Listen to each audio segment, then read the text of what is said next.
Баршаңызға қайырлы күн достары. Бүгін осындай мінсіз Анна Павловнаны бірге дайындаймыз.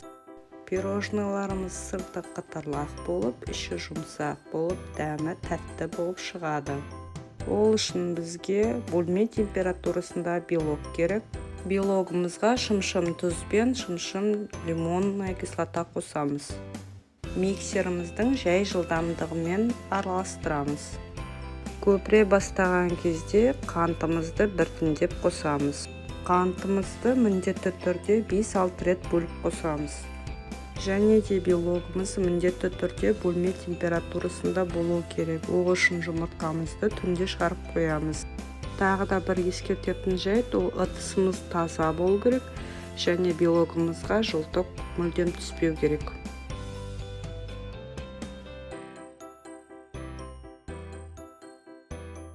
Белогымыз қоюланғаннан бастап кукурузный крахмалды қосып, тағы да миксерлейміз.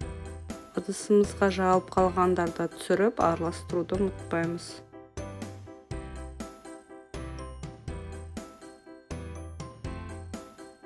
Бізде осындай тығыз плотный масса шығу керек. Міндетті түрде осындай насадканы қолданамыз.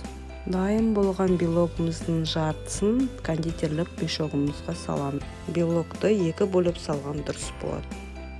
Пергамент қағаздың үстіне пирожныйларымызды орналастырамыз. 3 рет айналдырып сығамыз. Біріншісін жабық айналдырамыз, екіншісін, үшіншісін ашық етіп айналдырамыз. Сонда ортасында начинка салатын қуыс пайда болады. Барлығын солай 3 рет айналдырып жасап шығамыз. Духовкамызды 150 градусқа қыздырып қоямыз.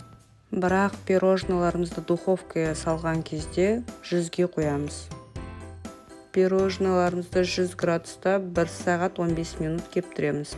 Духовкамыздың есігін жартылай ашық қылып пирожныйларымызды суытамыз. Осындай мінсіз болып шығады.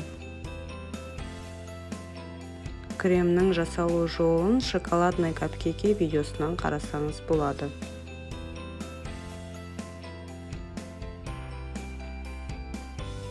Дайын болған пирожныйларымыздың үстіне кішкентай крем саламыз, содан кейін начинкасын саламыз, содан кейін айналдырып жағып шығамыз.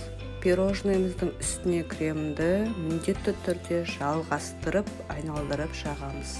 Сонда барлығы бір бүтін болады. Кремді әрбір жерінен бастап жақсаңыз, онда әдемі шықпайды. Баршаңызға ас болсын, сіздермен бірге болған Жансая. Достар, маған тіркелуді ұмытпаңыздар.